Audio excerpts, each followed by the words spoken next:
Hey everybody, Ted Danson here to tell you about my podcast with my longtime friend and sometimes co-host Woody Harrelson. It's called Where Everybody Knows Your Name, and we're back for another season. I'm so excited to be joined this season by friends like John Mulaney, David Spade, Sarah Silverman, Ed Helms, and many more. You don't want to miss it. Listen to Where Everybody Knows Your Name with me, Ted Danson, and Woody Harrelson sometimes, wherever you get your podcasts. Score holiday gifts everyone wants for way less at your Nordstrom Rack store. Save on UGG, Nike, Rag & Bone, Vince, Frame, Kurt Geiger London, and more. Because there's always something new. I'm giving all the gifts this year with that extra 5% off when I use my Nordstrom credit card. Santa who? Join the Nordy Club at Nordstrom Rack to unlock our best deals. It's easy. Big gifts, big perks. That's why you rack. To get the Crime Writers on Aftershow right now, go to patreon.com/partners in crime media. I'm Rebecca Lavoie, and this is Crime Writers On.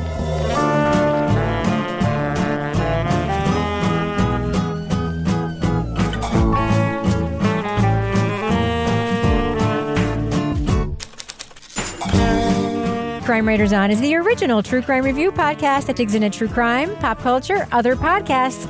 And on this episode, the unexplained death of an 18-year-old splinters a community as parents, police, politicians, and armchair sleuths blame each other for why the case remains unsolved. We'll discuss Season 2 of the Oregon Public Broadcasting podcast, Hush, Love Thy Neighbor.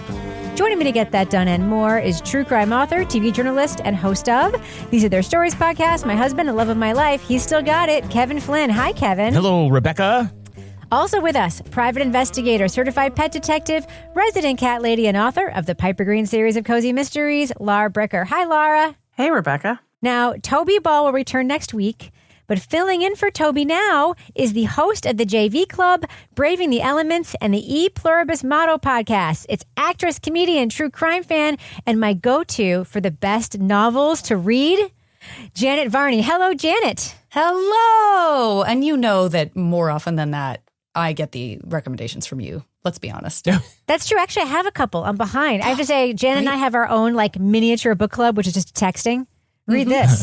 Like that. Read this. Like that. Read this. What are you going to tell her? Don't you have one? I'll tell her later. Oh, it's okay. private. Tell me in the after show. People should, join Patreon. It's be our on the after private, show. intimate, private book club. Kevin? Yeah. What is coming up on this program next week? Yeah, next week. It's a big week. On Monday, we're going to be going over the best podcasts of 2025.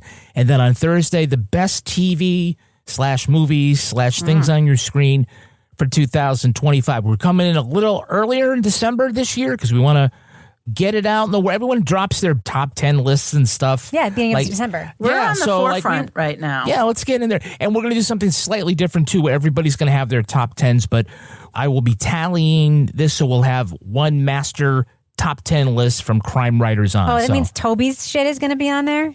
Well, don't worry about it. It's going to be weighted. It's going to be weighted I love Toby, but he likes some dry stuff, man. I always know what he's going to like, though. I want to go back, though, to Janet's podcast. Have you done Live Free or Die? New Hampshire We yet? haven't done New Hampshire yet. We have Live not free or done die. New Hampshire yet. I know. Yeah. I've been looking forward to it. We have some specific recommendations from people who have already written in about New Hampshire stuff. The first season we did was in the order in which states adopted mottos, which is totally wonky. It's just all over the place. It's not what you would expect. The very first one was Rhode Island, I believe. Oh. Yeah, it's kooky who did what when. And then the second season, we let the listener kind of vote for what they wanted us to cover. So I don't know how we're going to choose our third season. I'm just going to say, plug for New Hampshire. I think our state motto, in terms of all the state mottos, is the one that describes people who live there the most of any state motto, in my opinion.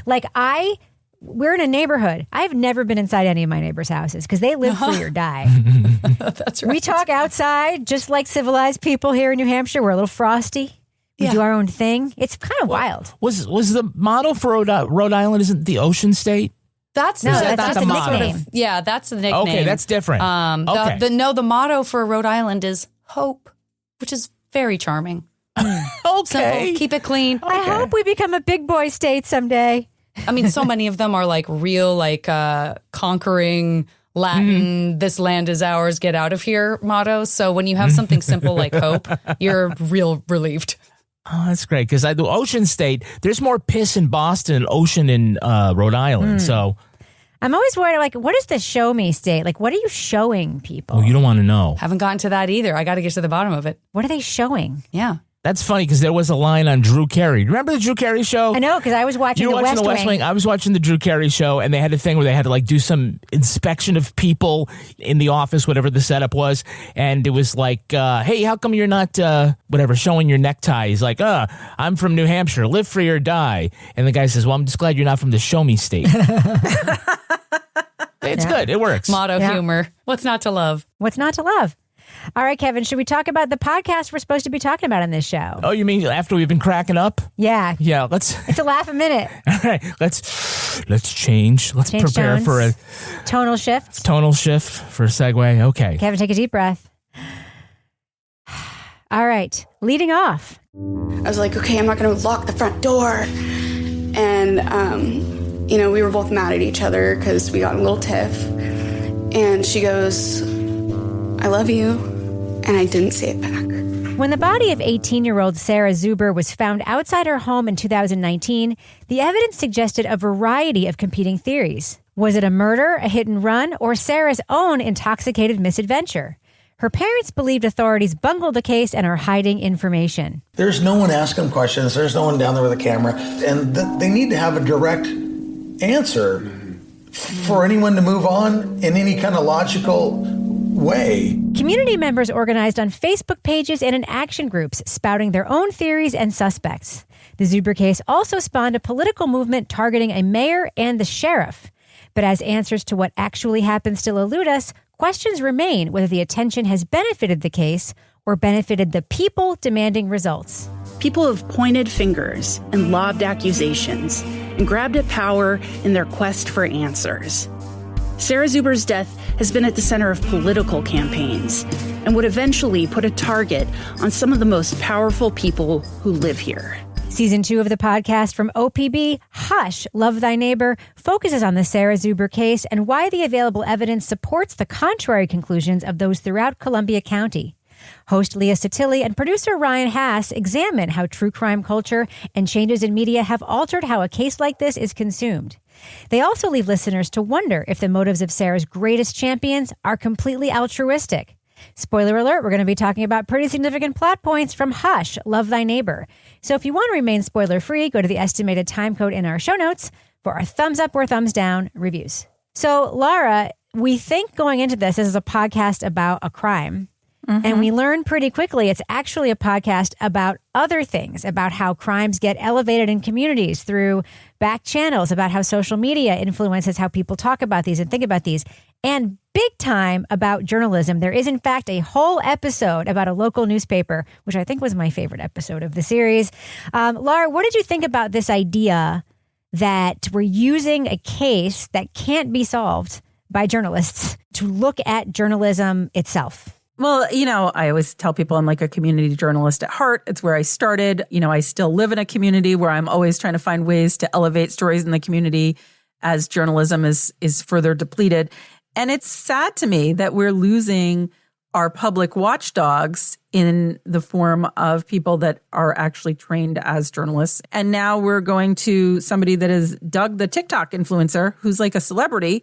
And the local paper is publishing its last issue when there's a huge breaking story in this community, when they're losing their 24-hour police coverage, which is a story that should be followed.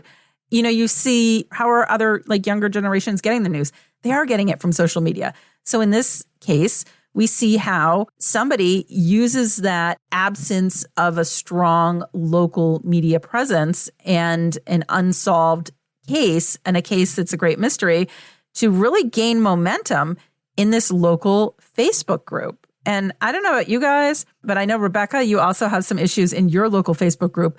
I dip in and out of my town's Facebook group. It is wild. Same, girl. You can find everything from something that's a legitimate issue in the community to hey, to the parent of the kid who was driving the Honda Civic at 2:19 p.m. and cut somebody off in traffic, you should be ashamed of your parenting skills. So in this one, we find the group called Fuck Around, Find Out, Doing Detective Shit. I'm like, okay, that sounds like a group I would probably join. But, that bigger issue of seeing how social media and seeing how, as they call it in the Greek chorus, and like the citizen sleuths are filling the role that's left vacant by the end of community journalism. It's really fucking sad, honestly, to see how it morphed and how there's good and bad that comes from it. But a lot of times I feel like it needs a disclaimer warning on it. So, Janet, I have a personal issue. I love Leah Sottile and Ryan Haas. I'll just throw it out there. I love their work. I love them. I think they're really good at what they do. I do personally have an issue with podcasts that try to shit on the true crime as a genre, because there is a whole thing here of like, we don't like true crime. And I was like, oh, please don't do that. Please don't do that. Please don't do that. I know. You're like, wait, how can you not like true crime? Isn't that what we're listening to right now? A true crime podcast about a young girl's mysterious death and the quest to get answers about what happened. In some ways, yes, but in a lot of ways, no. I do think there was a good purpose to it. And I do think that it was interesting that the show took that turn. Was it episode 2 where the show took that turn? Episode 2, yeah. Yeah, because the first episode seemed very conventional, right? Like, this is what happened. This is weird. All this stuff is going on. It had like the gloomy music, all the stuff you would expect. And the second episode, when she started by saying that, which Jason Moon also did in the first season of Bear Brook, and I did not like it. But do you think overall this turn and what this podcast is really about works? I do. I mean, I also really, really respect Leah, and I love the work that she and Ryan do. And I found this to be a really interesting podcast for a number of reasons. And I'm glad that I listened to it. I'm glad that they did it. But I agree with you. There is something. It's one of those podcasts I was really looking forward to talking to you guys about, because I sort of fall into a similar, I think, category as you all do, which is that I spend a lot of time listening to podcasts that address crime, that address wrongful convictions, that address this type of material. And I don't watch the ID channel. I'm not interested in Snapped. There are a lot of podcasts that I think have sort of talked around and about the meta conversation of true crime and of true crime podcasting. So part of it felt a little bit like, okay, Leah, like, who is this for? Because a lot of people who are going to want to listen to this may already know all of this. And so are you explaining this for the family? It felt to me a little bit like I'm explaining this for something closer to home and to the story than the podcast audience that is going to be interested in a show like this writ large. I think those people already know this stuff, and there is a pinch of shaming that you feel when the person you're listening to says, I just want to get it out there right away. I don't like true crime, and here's all the reasons why. The way the story unfolds and the reasons for that are noble, and I think that you see that she and Ryan are drawing this through line so that that construct touches all of these pieces of the story that they want to tell. I just think, in my opinion, it could have been handled with a slightly lighter touch in terms of talking about that particular aspect. I agree, because journalism and true crime can be the same thing and often are. Often the reporting on crime is actually about criminal justice. It's about wrongful conviction. It's about something systemic that's broken, or it's about the state of journalism. That could also, and I'll tell you who Sounds I like think every one of Leah Sottile's podcasts. Yeah, and I'll tell you who I think that disclaimer stuff is for. I think it's because they're public radio. And I do think there's an assumption that public radio people are a certain kind of people who will find a certain kind of thing distasteful. And maybe even inside that public radio station, people find it distasteful that it is this very, I mean, I work in public radio, so I'm very comfortable saying it. It's a snobby arm of journalism to this day, even though I think it's gotten a lot better. And that's what I was thinking when I heard. I was like, oh, don't do that public radio thing. Don't do that thing. What'd you think, Kevin? Yeah, episode 2, when we go to a true crime class, like my eyes start rolling a little bit here. One afternoon, we took a drive to Corvallis, Oregon, to attend True Crime 101 at Oregon State University. About 100 students sat in a big amphitheater-style classroom. If you missed it, we watched the video about, like, what is a protagonist? What does that mean to think about the protagonist of a story? I think way too often true crime podcasts start off by apologizing for being true crime podcasts. And it's sort of like this artistic self-loathing. Or are they like, we understand that's unsavory behavior, but we're different, and as opposed to just being different.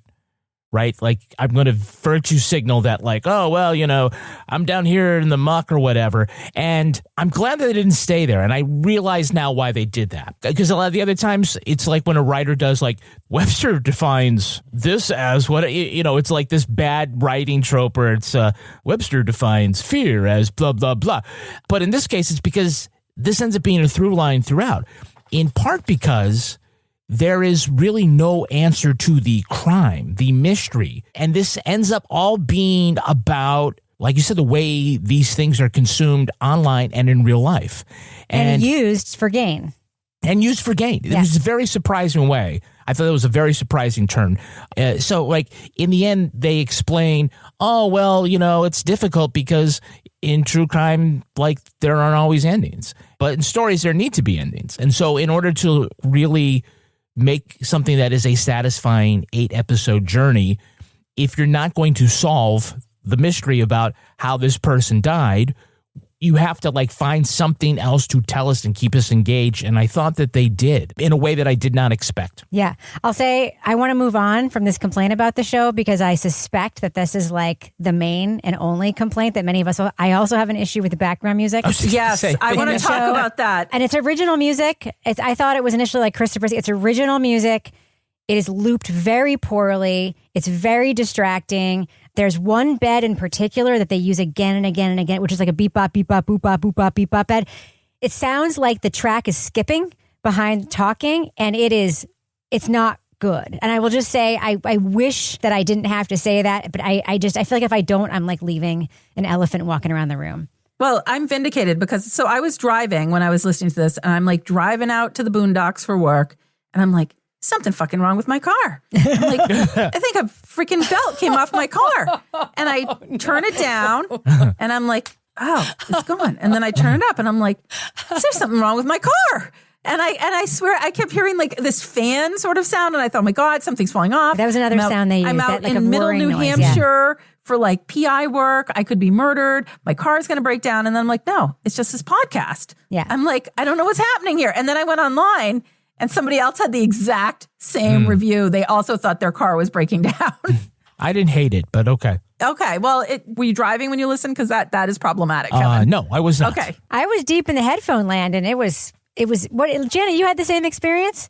Yeah, I did. I just found it distracting and off-putting. It just didn't. It didn't do anything for me.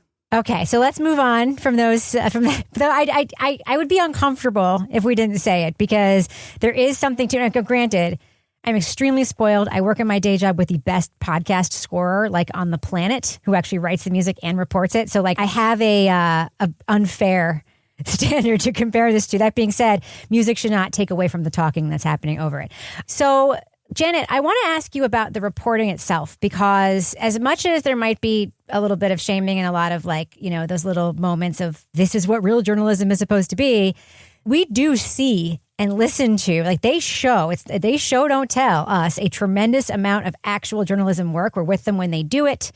We hear them going places they need to go to check out. Even the sandwich place needed to be checked out. What do you think about that? Because this is the thing that I primarily love about this reporting team. Yeah, I thought it was great. And I think I agree with you. I don't want to keep harping on the sort of defensiveness. I guess that's maybe a word that I was going to throw in earlier. That's apt. Which is just to say, like, guys, don't be defensive. It's okay. I'm fine with you not finding who did this. If there even is a person who did it, that's also a thing that I feel like many of us who listen to shows like this, we've sort of come to understand that from all the way back in serial times. And that's okay. And I think once you are deeper into the show, it becomes clear why this is important to them to express and why they're troubled by it, because they are so invested in the reporting and they're so invested in understanding the community and spending time with Sarah's family and really embedding, in a sense, while also trying to stay as open and as objective as they can and kind of give everyone a chance to speak their mind and to talk about what their relationship to this case is. And so for that reason, we get what I consider to be a very balanced expression of all of these different people, many of whom deeply resent and blame each other for not having answers. And yet the team that also is concerned about not having answers is really presenting all of these different points of view that feel very both and to me. Like, I'm sure we'll get into it, but there is a character, for lack of a better term, there's a person in the show who is accused of supporting the family and raising awareness for this death to benefit from. But isn't it also possible that this person does care deeply? Like, why is it one or the other? And I think this reporting team allows us to sort of feel the texture and layers of that in a really responsible way. And I really, really appreciated that. Yeah, just to wrap up the whole sort of like poo-pooing on true crime or feeling embarrassed about it, when you're at an orgy, you don't need to apologize to the other people at the orgy. You're all at an orgy. Just get over it. Wow. All right, Kevin. We're talking about the reporting, though, Kevin. Oh, yes. Well, the reporting. I thought the orgy was a segue into Patreon because we had so many selections there. Let's just do it. Let's just do it. An orgy. If you join us at the orgy level at patreon.com/partners in crime media. That's a new level. That's a brand new level. Yes. Judgment-free level. Yeah. If you join us at the leading off level. I don't like orgies, but... I don't know what I do. I drink Dos Equis. I like Tres Equis. Let's go to Orgy 101. Let's go to the orgy class. Orgy class. Yeah, join us at the leading off level. You get exclusive content like the Crime Writers on After Show, Toby Ball's Deep Dive Book Club podcast, Married with Podcast, and Rebecca's new weekly podcast, Something's Off. On YouTube. If you get us at the Brichter scale, you get an additional podcast. It's Laura Bricker's Leave It to Bricker podcast. And in the latest episode, Laura goes contra dancing. What is that? You'll have to tune in to find out. If you join us at the Let's Do What We Do level, you get episodes of Crime Writers on early and ad-free. And if you join us at the Janet Varney level, you get to co-host the show. I did it. Wait, for real, Janet has been a patron on Patreon for many, many years, and we have to say directly to you, thank you, Janet. Yes, thank you, Janet. Oh, my goodness. Thank you. I'm getting so many free shows out of it. I just realized that this would have been a great opportunity to make you the Patreon patron saint, but it's somebody else. Yeah. Have you ever been, Janet? Have you ever been the Patreon patron saint? No, but I also feel like I met you long ago enough that it would be weird if I ever were. So my sister was picked a couple weeks ago. Yeah. That's a good point. Never mind. I'm resentful. Very generous of you. Very generous of you. Hey, another way you can help us out is by checking out our Amazon storefront, because I know that you're shopping there for the holidays. What you can do is you can see some of our favorite things as you move along. Rebecca, can you tell us what are this week's Crime Writers on Amazon recommendations? Well, Kevin, I've been doing some serious holiday shopping, including buying some things on Amazon, including this Wu-Tang Clan beach towel that I bought for our brother-in-law. Holy cow. Oh, Isn't wow. that so specific? It's so specific. I said to my sister, what do you think he would like? And by the way, she listens to the show sometimes, so I'm not spoiling it, Jen, because I don't think Dave listens. I was like, what do you think Dave would like? She's like, I think he would like this Wu-Tang Clan beach towel. And I was like, fuck it. Sounds great. Happy Hanukkah. Happy Hanukkah, David. Wow. Okay. Yeah. And while Toby is out, Janet Varney's going to step up. And Janet, what are our listener-inspired deep cut recommendations? Well, our deep cut recommendations include Good Hair Days hairpins, 2.5-inch plastic U-shaped magic grip hairpins, strong, durable pins for fine, thick, and long hair styling accessories from Tortoy. They wanted to buy the name Tortoise, but they ran out of money, so it's just Tortoy. I think it ran out of characters, yeah. Yeah, I want to reassure everybody it has the lovable quality that many Amazon products have of vouching for being made in the USA, but still having the awkward advertising quality of being translated from a different language. That being said, I have thin hair. I'm always looking for a good new hairpen. It did suck me in, so I appreciate that this is something that may just go on my own Christmas list for myself. We also have what I'm assuming is pronounced Zubebe.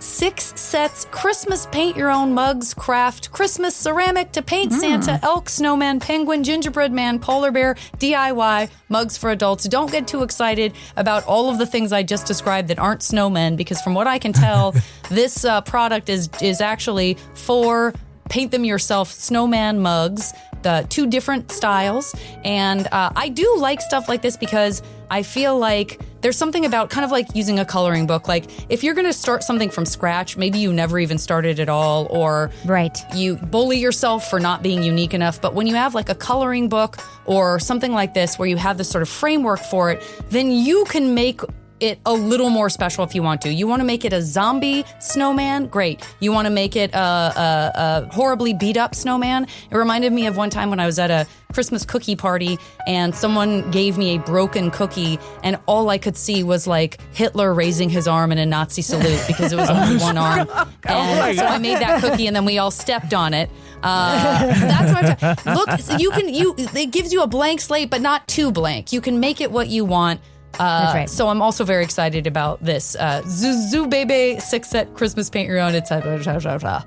Nice. Remember to shop us first at Amazon.com/CrimeWritersOn. We earn commissions on qualified purchases. All right, Kevin, before we end the business section. Yes. Do we have any Patreon patron saints of the week this week? Our Patreon patron saints are Bruce Bernstein and Anna Logan, and not Janet Varney. Boo. It's got to be Bless Janet in a future week. Boo you. Bruce and Anna, in so many ways, we value you more than we value Janet because Kevin just said your names on the show and he's never said Janet's. So what does that say? That's true. What does that say? Thank you so much for supporting us. Of course, Janet Varney is our perennial Patreon patron. There's no way you're not being one next week. No, guys, don't. This is Bruce and Anna's time to shine. That's right, yes. Don't even think All right, Kevin. It's bigger than Janet. Does thus end our business section? Thus ends the business section. Let's go ahead and fade that music out. Kevin. Yes. Who are we hearing from in this sponsor spot? Okay, we're hearing from our friends at Aura Frames. Oh. Aura Frames is the answer to every holiday gifting moment. Never struggle again to find the perfect holiday gift. I just want to mention here that on Sunday we went to see football at our friend Molly's house, and I clocked it from across the room. I said, I saw a digital picture frame. I said, is that an Aura frame? And she said, yes, they got it last year, and they got her mom and dad, grandma and grandpa got Who live in Canada. Live in Canada. They send photos to one another. She showed me on the app. Even grandma has been figuring out how to add photos to it. Easy. And this, how about this? When they pack up their home in Canada, come back to the U.S., when they come back and forth, they take the frame. I don't blame them. They bring it with them. Yeah, it's very easy. You can enjoy unlimited free photo and video uploads. You simply download the Aura app and connects to your Wi-Fi. Boom. And if you give this as a holiday gift, it can be personalized with a custom message that appears when it's first turned on, a thoughtful touch for any occasion. For a limited time, save on the perfect gift by visiting auraframes.com to get $35 off Aura's best-selling Carver mat frames, named #1 by Wirecutter by using promo code CRIMEWRITERS at checkout. That's AURA frames.com, promo code CRIMEWRITERS. This deal is exclusive to listeners, and frames sell out fast, so order yours now to get it in time for the holidays. Support the show by mentioning us at checkout. Terms and conditions apply. Hey, everybody, it's Rob Lowe here. If you haven't heard, I have a podcast that's called Literally with Rob Lowe. And basically, it's conversations I've had that really make you feel like you're pulling up a chair at an intimate dinner between myself and people that I admire, like Aaron Sorkin or Tiffany Haddish, Demi Moore, Chris Pratt, Michael J. Fox. There are new episodes out every Thursday, so subscribe, please, and listen wherever you get your podcasts. Just in, thousands of winter arrivals at your Nordstrom Rack store. Save up to 70% on coats, slippers, and cashmere from Kate Spade, New York, Vince, UGG, Levi's, and more. Check out these boots. They've got the best gifts. My holiday shopping hack? Join the Nordy Club. Get an extra 5% off every Rack purchase with your Nordstrom credit card. Plus, buy it online and pick it up in store the same day for free. Big gifts, big perks. That's why you Rack. So, Kevin, since you didn't get a chance to answer a real question before the break, this case itself is kind of Rorschach-y, right? In my opinion. It's like there's so little information. Like when they were first describing what was in the initial coroner's report autopsy, I'm like, was she even hurt? Like, it was so hard to think about and describe. And then there was the whole question of somebody sticking a breathalyzer into a bottle, which I've never heard of before. How does it breathe? As a way to determine whether there's alcohol in that bottle. And it turns out there isn't alcohol in that bottle. It's dirty water. So there's just a lot of weirdness. What do you think of that? It's like some of those details. Yeah. So the medical examiner's report is so strange, right? Because apparently we find out in a later episode, here's breaking news on this case. There was a typo that completely changed the conclusions that the injuries, whether it could have caused the death or not. And apparently the coroner says, no, that was my typo. I don't think that these injuries were significant enough that they could have caused death. Melia said she corrected the typo in the amended autopsy report. But that didn't happen until 10 months later. For nearly a year, plenty of people drew conclusions from that typo, which made it seem like Sarah had injuries that could have killed her. That is incredibly significant. Essentially, it changes everything about the trauma-related theories if this is accurate. And it seems like if it is accurate and investigators believe it, they have to start the investigation from scratch. They don't say the quiet part out loud, but you can get it from the investigators that if it ends up that she died by misadventure, that this wasn't a murder, this wasn't a hit and run, that this was something like that somehow she did drink a whole lot of booze, fell down, went to sleep, died of hypothermia, then it's impossible to say that out loud because of the family and their feelings and their presumed obligation to them and the community and stuff like that, and that it's easier to leave it undetermined than to contradict the family, especially a family that's already saying, you're lying to us and fuck you. And anyway, but I did think that there was a lot weird going on. Why can we retest that blood? I know. What is the deal where it's twice the legal limit? I'm not one for saying that X could never have happened because that's not in their personality. Yeah, that's not their behavior. That's it's not evidence. No, it's not evidence. They said all the time for if there's potential suicide, no, they would never do that. I mean, the fact that she doesn't drink could also mean that she doesn't really know how much to drink when she's drinking that fast and she's just pounding it and she doesn't realize that alcohol is catching up with her later. So I don't know. I'm not saying that's what happened, but I just am no, that's not a possibility. Anything's a possibility. Did she drink something and hide the bottle? Well, I know that seems pretty, loose end there. But the toxicology was weird. The toxicology, all of it seems a little weird. Yeah. It calls everything into question. Once you hear about the breathalyzer into a bottle, I feel like immediately you go, that's some undisclosed shit, what was right? her blood? Yeah. What was her blood alcohol level? I don't know what to think about any of this. And the idea that, what does it say about an investigation that just a typo is enough to change the course of an opinion? That shouldn't be. You shouldn't have an investigation where a typo, of course it's going to be problematic no matter when it happens, but that has the impact and weight that it does, I think says a lot about the investigation overall, because there should be plenty of other factors that are being taken into account so that it's not a do or die, for lack of a better term, sorry about that one thing happened. It's just okay, well, along with everything else that looks like it was a total failure, this is a problem. Right. I found myself wondering, though, was it a typo or is she just saying it? Well, that's the other thing, could be, right? Well, here's my question. How does nobody question that if it was a typo and everybody's discussing this for however long it was before she actually came to be oh, it's a year later or whatever it was? This is the choking, the broken. Well, Laura, I think that she just finally admitted it to Leah and Ryan. I don't think that's I don't think if you ask 15 of the investigators that they know that's a typo. Well, I guess I'm just wondering, if they were all talking about it amongst themselves, I'm surprised it didn't come up before the reporting in this case. I was just how did nobody, notice this? I don't know. And then the whole thing about, was she moved? Was she not moved? Was she on this side? Was she on that side? Did they try to move her? Did they not try to move her? This whole area, I was glad that they were able to get this independent, this other medical examiner to review. I thought that was a good get. That they had this other medical examiner who came in and agreed to review the police reports and the autopsy and look at everything. And then the other one just answered her written questions and yeah, P.S. Oh, typo.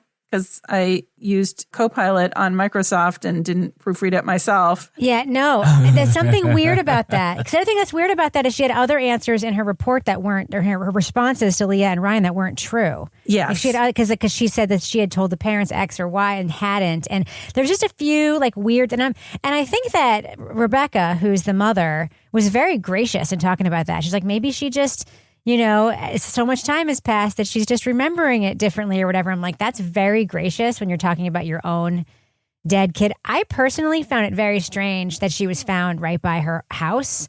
I just was thinking, like, if you are a person who knew her, you might put her there because you know that she's close. You might put her there and she's alive and you think she's just going to make it home or whatever.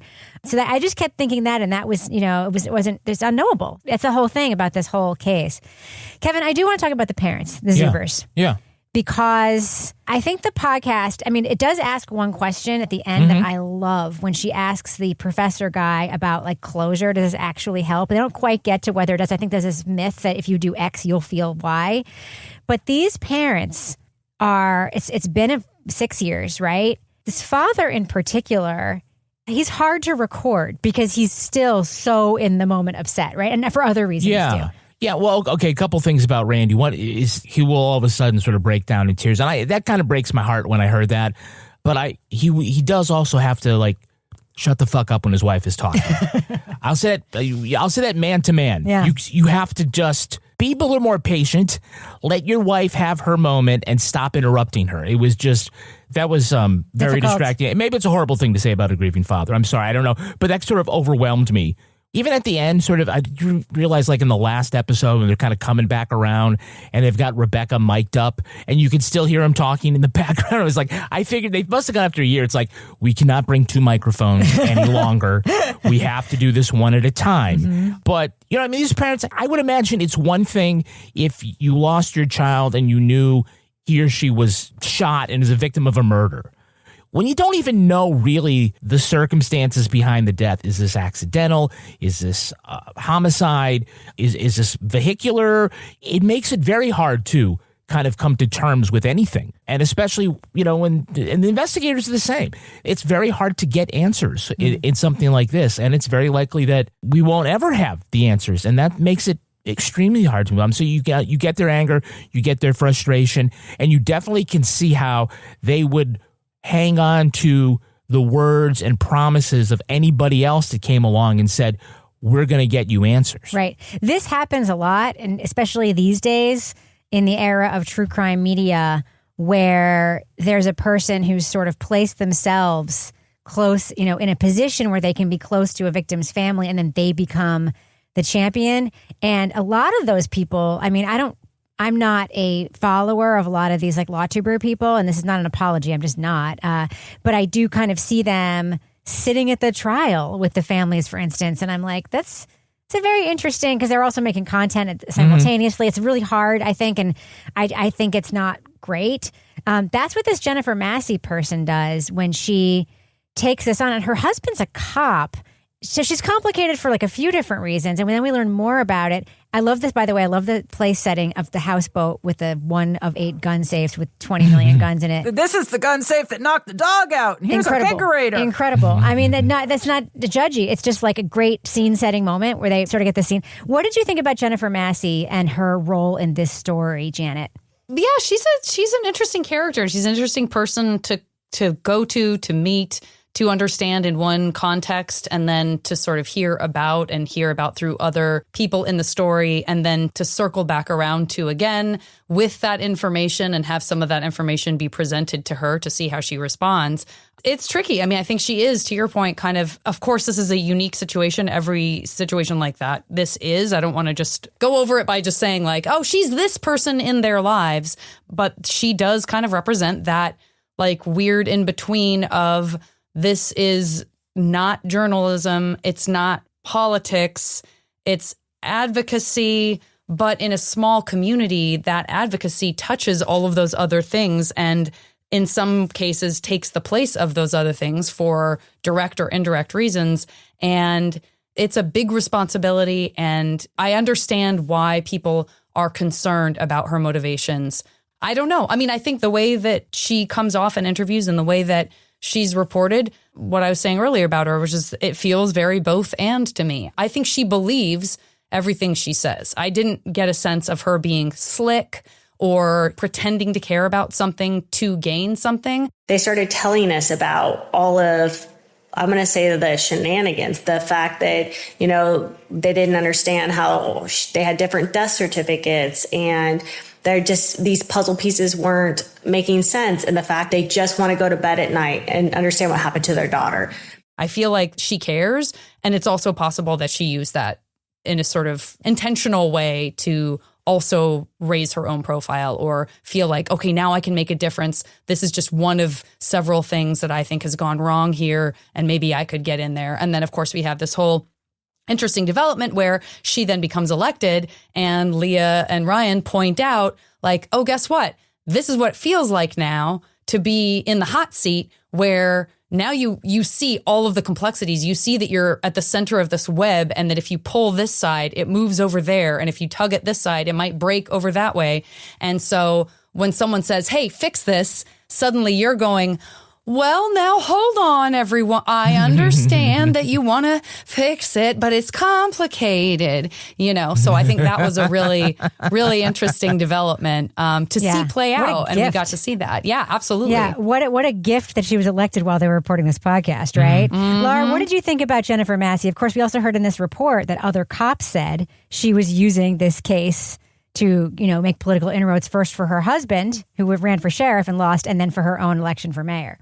Right. Yeah, I think that was the part that I found most interesting, was kind of the bigger picture of, like, in the beginning, like, you get this impression of her, like, she's kind of a badass. Like, she takes no nonsense. She comes in, she, like, works, like, a job that is dominated by men. She's got her PI license, and she's coming in and she's like, I'm going to ask the questions. And she starts this Facebook group. And I didn't necessarily agree with the way that she was putting information that she got through the police reports out to the public, because again, that can taint your pool of witnesses and that can taint your information. But she was doing it because she was thinking, hey, I want to see some progress on this. What I thought was really interesting is when the backstory comes out about her and her husband. So you find out that the police chief and the sheriff are having this feud, and her husband is working for the police chief, and the police chief wants him to run for sheriff, and he doesn't win sheriff. And then the sheriff, his whole other character, because he's like talking down to his officers, sending people porn, faking fitness tests.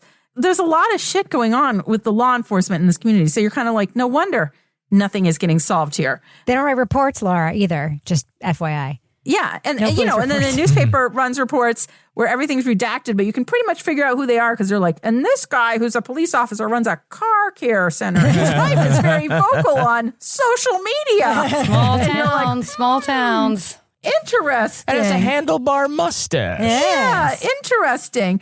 And then you hear about how the sheriff is trying to call the police chief because he won't cooperate, and like this person won't take the phone calls. And so I have to tell you, I did start to wonder about the bigger picture here. Like, I felt like, yeah, Jennifer does seem sincere. And now she's obviously in this mayoral position. Her husband didn't get in the sheriff's position.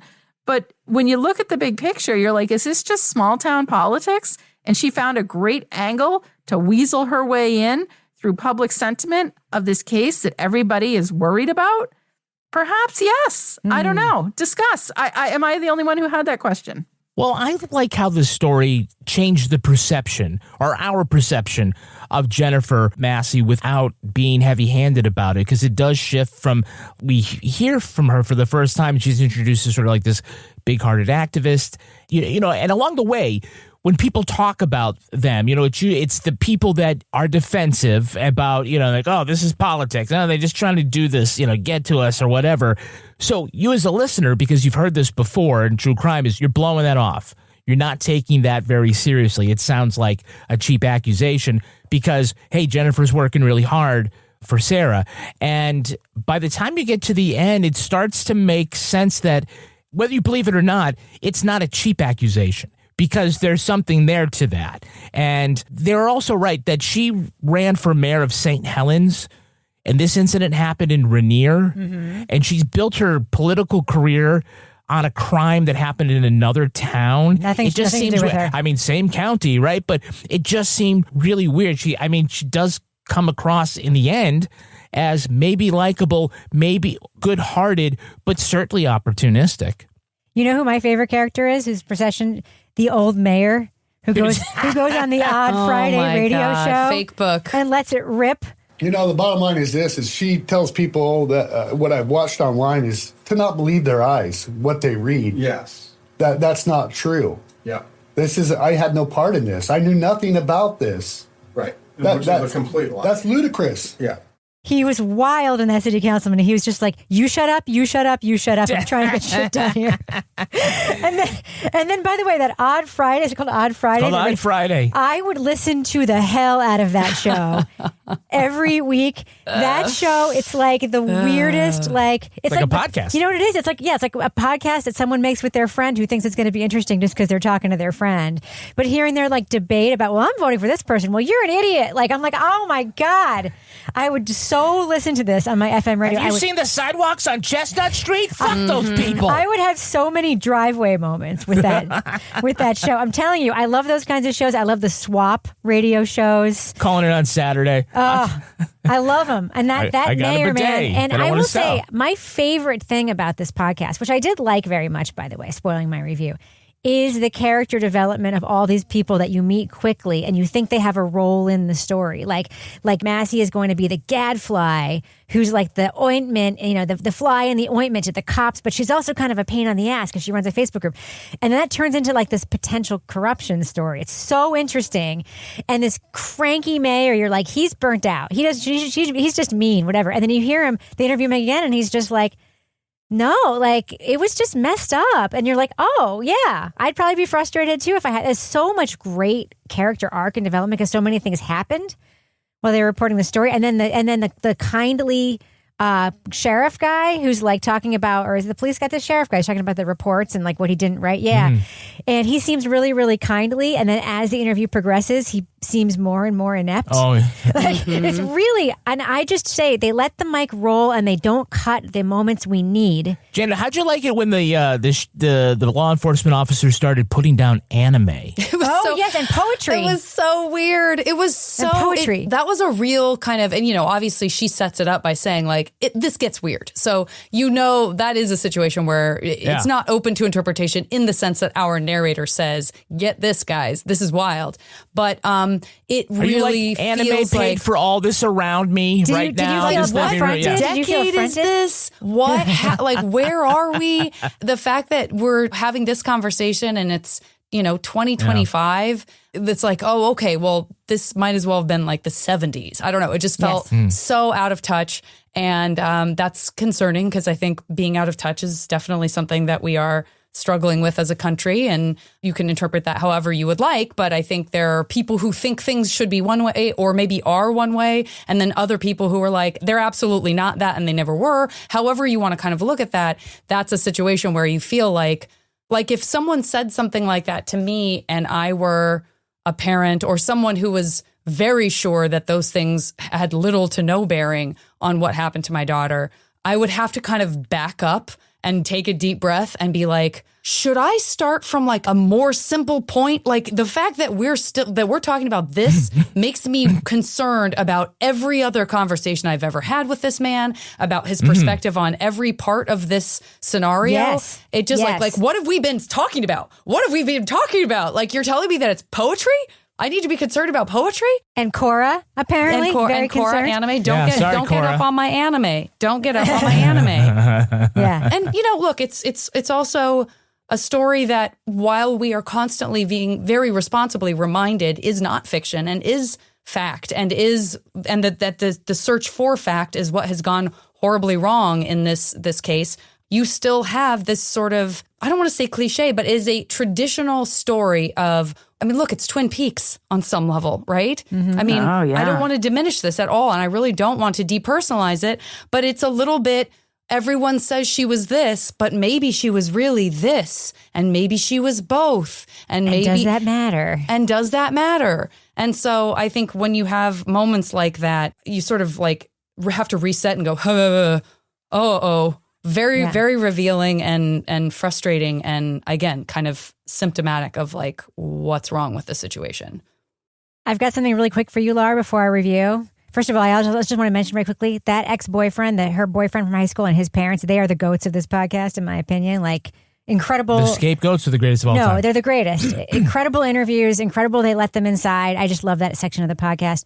But Laura, I just have to ask you about your own research into Mr. Goose. Well, that was one of my favorite parts of this. This was like the crab crib. She's like, we met over there at the Mr. Goose. You know, they have those steamed sandwiches. And I'm like, steamed and they're sandwiches. like, you know, they're moist. And I'm like, nothing that says moist in sandwich is anything I want to fucking eat. But they're like, they got good tots. The tots are good. And then they went there. And I was like, oh, thank God they went there. But they were like, they didn't give me as much of a description as I would have liked about these steamed sandwiches. Like, I'm like, they're like, oh yeah, it's like Ryan's like, yeah, it's okay. Yeah, it's good, whatever. And I'm like, what the hell? The food journalism sucks in this podcast. Because the tots, I found the Mr. Goose website and I went and looked up the Mr. Goose menu. The tots are only $4. Steamed sandwiches are $7. In this economy, that's a fucking bargain. Yeah. I'm willing to take a road trip to get myself a steamed sandwich. But I'm going to tell you, the last time I had a warm sandwich is when I tried to go in that cult last summer, if you all recall, the Yellow Deli cult. And they gave me that warm turkey sandwich with warm mayonnaise and lettuce. And it was disgusting. And the people with the balloon pants kept coming out and asking how it was. And I was like, oh, it's great. It's so good. I'm going to take it home. I love it so much so I can eat it tomorrow. And I got out of there. So I kind of want to take a road trip to Mr. Goose. Turns out Firehouse Subs also is using the steam method to make their sandwiches. What is? I just want to know what it. Yeah, so I have a lot of questions about the steamed sandwich thing. You know what? It's unknowable, Laura. It's unknowable. I'm going to take a road trip and I will report back. It'll be another Patreon level. Laura, if I learned anything from this podcast, it's that some mysteries cannot be solved. That's right. That's right. Facebook group time. Hey, everybody. It's Rob Lowe here. If you haven't heard, I have a podcast that's called Literally with Rob Lowe. And basically, it's conversations I've had that really make you feel like you're pulling up a chair at an intimate dinner between myself and people that I admire, like Aaron Sorkin or Tiffany Haddish, Demi Moore, Chris Pratt, Michael J. Fox. There are new episodes out every Thursday. So subscribe, please, and listen wherever you get your podcasts. Just in, thousands of winter arrivals at your Nordstrom Rack store. Save up to 70% on coats, slippers, and cashmere from Kate Spade, New York, Vince, UGG, Levi's, and more. Check out these boots. They've got the best gifts. My holiday shopping hack? Join the Nordy Club. Get an extra 5% off every Rack purchase with your Nordstrom credit card. Plus, buy it online and pick it up in store the same day for free. Big gifts, big perks. That's why you Rack. TikTok for Business is helping owners like you reach new customers every day. We saw up to a 10x return on our TikTok shop ads. A few years ago, I started sharing my love for fashion on social media, and Willow Boutique was born. We're not just a place to shop, we've really become a community. TikTok allows us to find more people to have that great experience. I cannot imagine my business without TikTok. It's completely changed my life, and I could not be happier. Head over to getstarted.tiktok.com/TikTok ads. All right, let's do what we do. Let's let our listeners know, should they check out the new podcast from Oregon Public Broadcasting. It's season 2 of Hush, Love Thy Neighbor. Laura Bricker, thumbs up or thumbs down for this podcast? Yeah, so anything that Leah Sottile and Ryan do is something that I want to listen to. The writing, the delivery, the reporting, and the journalism that they're doing is very thorough. It's very fair. It's done in a way that's going to bring context to an issue. I think what's hard about this is a mystery that is laid out in a way that we're not really sure where we're going to land on it. And we're not really sure even at the end of this podcast if we know if there's an answer to the mystery in this story. I think this is really interesting because it had issues in it that I'm really interested in. The demise of local journalism. What happens when local journalism is gone and citizen sleuths and people in the community and social media folks step in to take over the role of journalists. You know, I think this had all the people in it that were good to hear from. I think it is frustrating because, at the end, there may not be a resolution. But overall, I mean, if anything I learned from this podcast, I learned about steamed sandwiches. No, I'm just kidding. That's an aside. But I think Leah Sottile just does a fantastic job with her writing and her delivery. And she's very relatable. And, thinking back to like Bundyville, all the podcasts we've listened to that she's done, she really manages to get inside a story and tell it in a way that you can relate to so that you come away having learned something. So this is a thumbs up from me. Janet Varney, thumbs up or thumbs down for season 2 of Hush, Love Thy Neighbor? Yeah, this is a solid thumbs up for me for all the reasons that you just mentioned, Laura. I think it's responsible storytelling. It's clearly asking itself questions about what it means to be a journalist coming in from the outside of a community, what it means, to your point, Laura, about when there's a vacuum, when there's an absence of information, who fills it, who steps in and decides that they're going to be the hero of the story. Can there even be a hero in a story like this? And always, very happy to show up for Leah and Ryan's work. And I think they do a really nice job of making themselves part of the story while keeping the focus on everything else. Kevin Flynn. Yeah, I am a thumbs up as well. Last week we had a podcast that we said they should have pulled the plug when they realized the story that they thought they were getting wasn't the story. And here we have a podcast that makes the best chicken salad out of chicken shit probably ever. They realized that what this story is about is probably not going to be what everybody anticipates when it comes to a true crime story. And instead, it uses that as a framework to look at a lot of different issues, not just about true crime and about the way they cover it and the impact of their coverage, but also of newspapers and Facebook groups and what happens in a community when people rally around and take advantage of this situation. Who's right, who's wrong, and what happens when there are some stories where you just can't come up with answers. I love this host-producer combination. Always have. I love their deep dives. We didn't talk as much as we probably should have about their interactions together, kind of talking about this. They talk about the community as the Greek chorus. I think they are the Greek chorus. So it ends up being an unexpected journey, and it doesn't matter the destination. I think that they pivoted in an artistic, editorial way that was responsible and enlightening, and you don't get that a lot. Sometimes they just go on and give you the chicken shit. So yummy chicken salad here. It's a thumbs up. On a steamed sandwich, Laura. Chicken salad on a steamed bun. No, I think you want hot ingredients in your And you sandwich. didn't even have to join a cult, Kevin. Yeah. I didn't have to join a cult, no. Yeah, I'm a thumbs up too. I think that Leah Sottile and Ryan Haas, OPB, Oregon Public Broadcasting, is so lucky to have them. I hope they are getting paid enough to do this work, because all I heard for ads in this podcast was other OPB stuff, fundraising messages and messages for a local nonprofit. And I hope that Leah and Ryan's work is being recognized for the journalists that they are. I agree with you, Kevin, on the interactions between the two of them. I think they make the best use of a host-producer combo. Agreed. In pretty much any podcast I've heard, like since In the Dark season 2. Like, because they both are reporting. They are both. Right? Well, but that's how it works. Yeah. And they're showing it. Usually, like, when Jason Moon produces for Lauren Children, they're both reporting. Lauren Children just produced for Nate Hedgie when they made Operation Nightcat. And like, she's doing a lot of the reporting. And they're showing it in a way that super works, with their debriefs with each other, with them both being present for the interviews, with it not being like he's just sitting there with the headphones on and the mic, but like participating. Like, that's how it's supposed to work. I have one big issue with this podcast, a small issue and a big issue. My small issue has to do with the scoring. The bigger issue has to do with the way that turn that they make is framed. I find it problematic, difficult, and a little bit snobby. That being said, journalism is fantastic. But anyway, this podcast is great. So big thumbs up for me. All right, that's going to do it for us. But Laura Bricker, before we go, do we have a cat of the week this week? We have something super fun this week, y'all. What's that?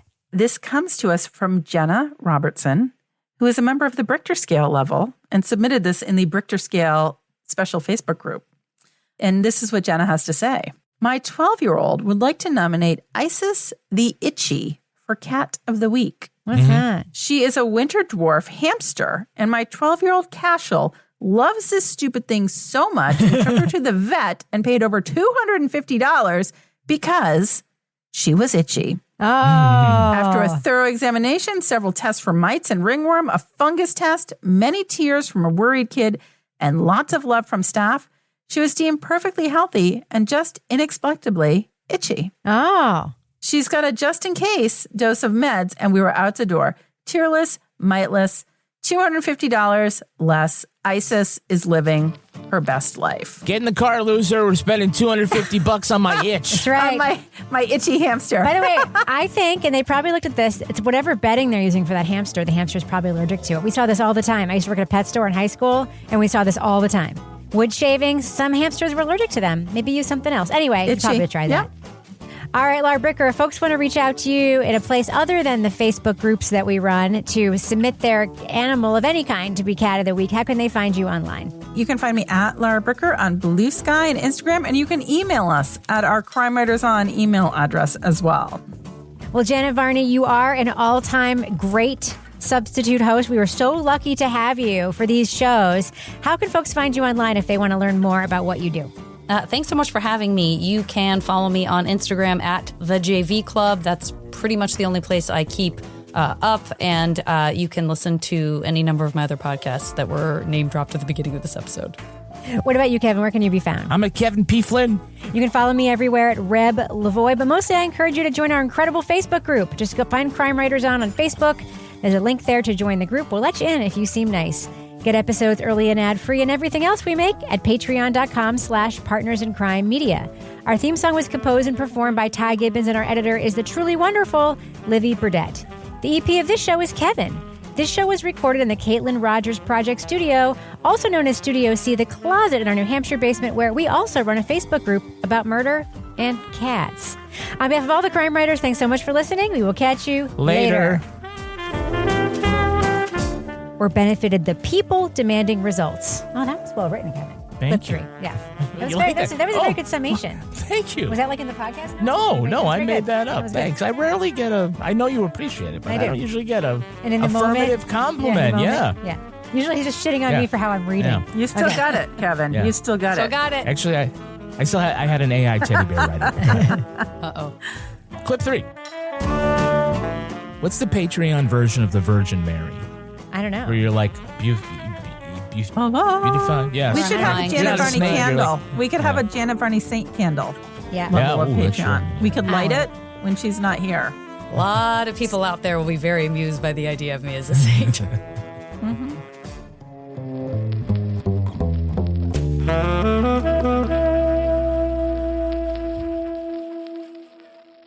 Partners in Crime Media. Score holiday gifts everyone wants for way less at your Nordstrom Rack store. Save on UGG, Nike, Rag & Bone, Vince, Frame, Kurt Geiger, London, and more. Because there's always something new. I'm giving all the gifts this year with that extra 5% off when I use my Nordstrom credit card. Santa who? Join the Nordy Club at Nordstrom Rack to unlock our best deals. It's easy. Big gifts, big perks. That's why you rack.